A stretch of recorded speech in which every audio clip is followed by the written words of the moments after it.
Hey, how's it going? Otaku Mike here, back again with another video for you guys and gals today. Today we are not doing an anime haul video. We're talking about anime. Today we're not talking about manga. We are talking about all the comic books, the trade paperbacks, the compendiums, the omnibuses. I always get compendiums and omnibuses confused. I don't really know what the difference is between them. If anybody knows, let me know down below, because they're both pretty big, thick books. One's usually hardcover, one's like soft cover. Yeah, let me know. Like, subscribe if you like the content that I'm putting out. And make sure to go check out my podcast, Otakuology. It's a podcast about anime and manga. I also do a podcast all about the Usagi Podjimbo series, which is called Usagi Podjimbo. So make sure to go check those out. So let's start with all these single floppies, the comic books that I got. I mean, all these are technically comic books.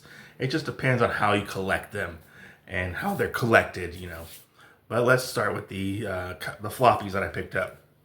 So I recently really wanted to start getting into the Blue Beetle series, specifically the one from like the late 70s, like 80s, the Ted Cord Blue Beetle, the one that Lynn Wein wrote. And I started picking up a few issues here and there over the past few months. I figured it's a doable series to collect. Like it's going to be easy, somewhat easy to collect. I feel like, because it's only like 24, 25 issues if I remember correctly. But I picked up issue 18 right here. Picked it up for super cheap. It was like a $1, $2 book. So I picked up issue 18. I picked up issue 19 right here. I picked up issue 22, so we jumped to 22 right here. I have no idea if any of these have like really any key significance. But yeah, and I also got issue 23. I really like this cover that's going on here. I like the covers on here. Then I have the final issue, which is issue 24 as well. And also I picked up, what is this, issue 9 of Blue Beetle. Picked up for like $4 right there, which is not really bad. I feel like, but yeah, I picked it up. And then moving forward, I picked up, I really wanted to read some of the tie-ins to Convergence, because I heard like the tie-ins are really good, and some of them actually do pick up to where some series left off with some of the creators, like the writers and stuff like that. So I picked up the Convergence Blue Beetle with Captain Adam, and the question right there. That's issue 1. And then I got issue 2 as well. I'm looking forward to checking these out. I heard really good things about like the tie-ins. I heard like the Convergence story as a whole wasn't like the best. Let me know down in the comments. Did you like it? Should I read it? But I picked up these 2 issues, this little short story, which I believe these are written by, is it Scott Lobdell who wrote these? So yeah, pretty cool to get those issues. Moving forward with the Justice Society stuff that I picked up, I'm still trying to collect the JSA Classified series. I may be halfway there, a quarter of the way there. I'm not 100% sure exactly, but I picked up JSA Classified issue 2. I was able to find it in the dollar bin at my local half-price books. And then this one I actually, whoops, I hit the camera there. This one I picked up recently from my local comic book store. I picked up JSA #1. I recently did a first impressions review on this particular issue. Go check it out. It's written by Jeff Lemire. The artwork is amazing. It is by Diego. I don't know what that name is, but I'm just going to put it right there for you guys. Right there. Really, really good. Continuing my DC books that I picked up. I picked up the new issue of Black Lightning right here. This one was also really good. I did a review on my channel for this. Definitely worth picking up. Go check out my review. And then I picked up The Question All Along the Watchtower issue 1 as well. Also did a first impressions on this particular issue. Moving along are the Teenage Mutant Ninja Turtles crossovers that I recently picked up. I picked up Turtles of Grayskull #1. This is the Stan Sakai variant cover. You'll know later on in this video why I picked this up, because I love Stan Sakai's artwork. He-Man does look a little funky though. He looks a little jankety on that front cover, just a little bit, I have to say. I have not had a chance to read this yet, but it's on my TBR pile. Then next I picked up issue 1 of TMNT Naruto. Seeing as how I enjoy anime and manga, I had to pick this up, and I'll eventually make a video about this. But yeah, this is one of the variant covers that they got going on. I really like the redesign they got going on with the masks for the turtles and stuff. It was an interesting first issue. I will say that.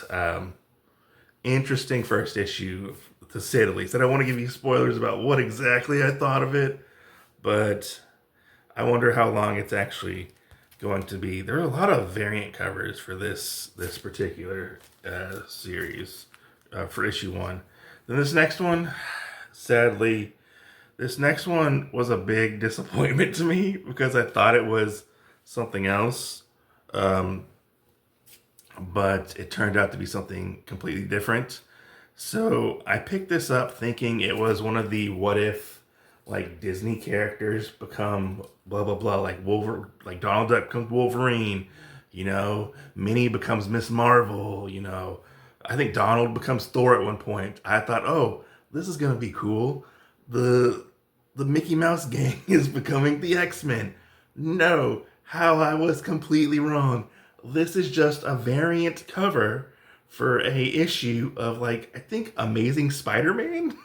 So, boy, was I wrong when I was like, oh shit, you know. Which I want to get those other ones because the other ones look really fun. But yeah, I was sadly disappointed with this particular issue, which if I open it up, I'll show you guys. If I remember correctly, like which issue it actually is. Which I don't really like that Marvel did this. So it's the Amazing Spider-Man issue 43 right there is what it is. So I have Amazing Spider-Man issue 43, even though I do not collect the Amazing Spider-Man.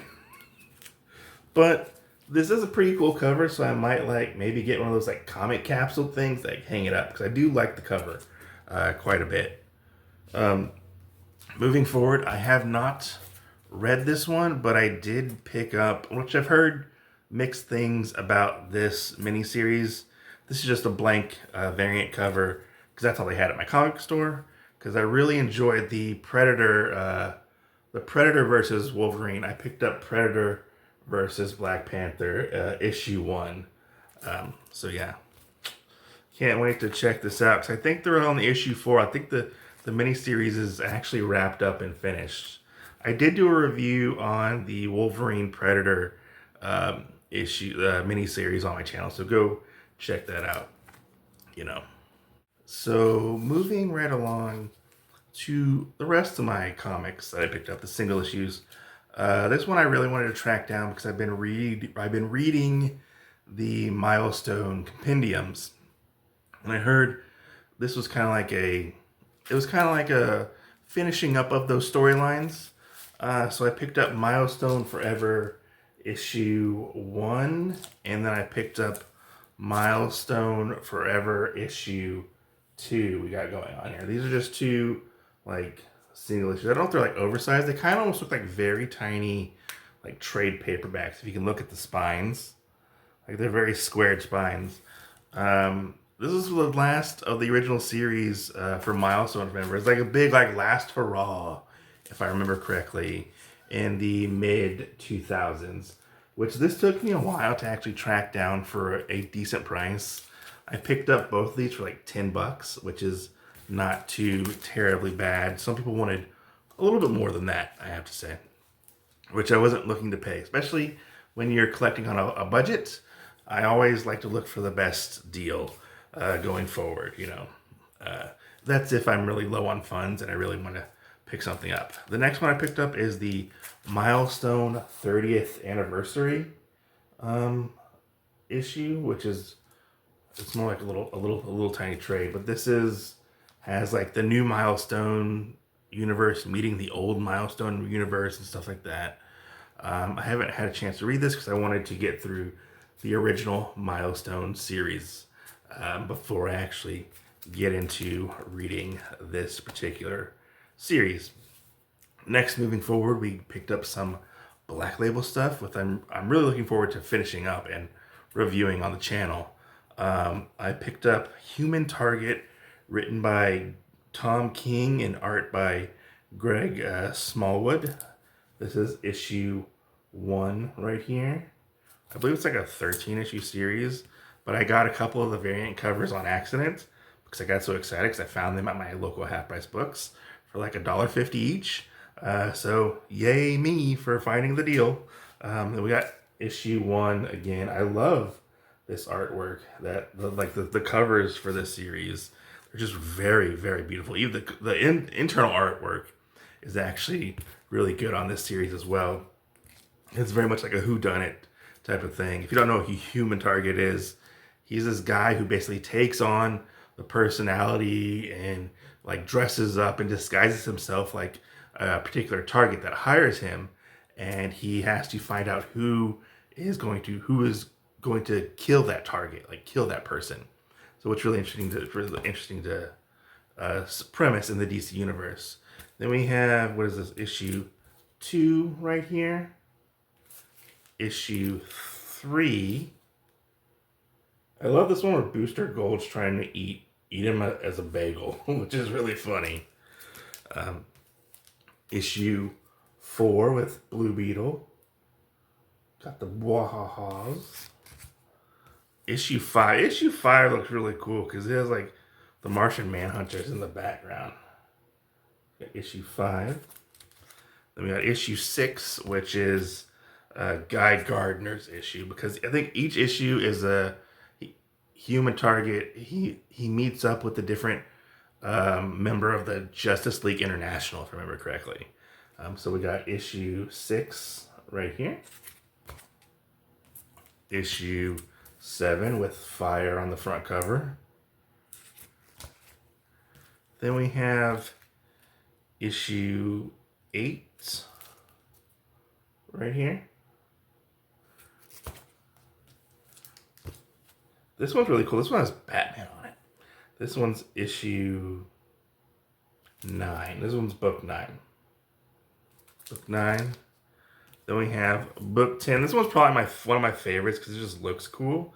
There's like all like the soda pop, like 50s, like pop culture, like, you know, design going for it. Then we have book 10. Well, no, this was book 10. This is a variant of book 10. Then we have, I think, if I remember correctly, we have issues 11 and issue 12 to end the series for Human Target. That one I'm actually in the middle of currently reading, so I don't want to give too many spoilers away, but it's not bad so far. It's actually pretty good.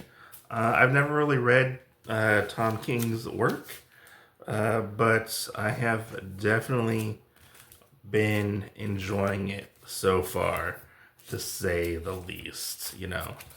Let me move all these out of the way. Ugh. Next, moving on to the trade paperbacks that I picked up. I picked up the TMNT Usagi Yojimbo crossover Winwear. This is the last IDW published Usagi series, because he moved back over to Dark Horse. I have not had a chance to read this yet, but this is supposed to be the last crossover with the Turtles, supposedly. But we're not going to get into that, Big, huge Usagi fan. I'm currently reading Usagi Podjimbo Saga, so that one's a big undertaking, to say the least, especially when I'm doing a podcast about it. But we also picked up Usagi Yojimbo Death and Honor.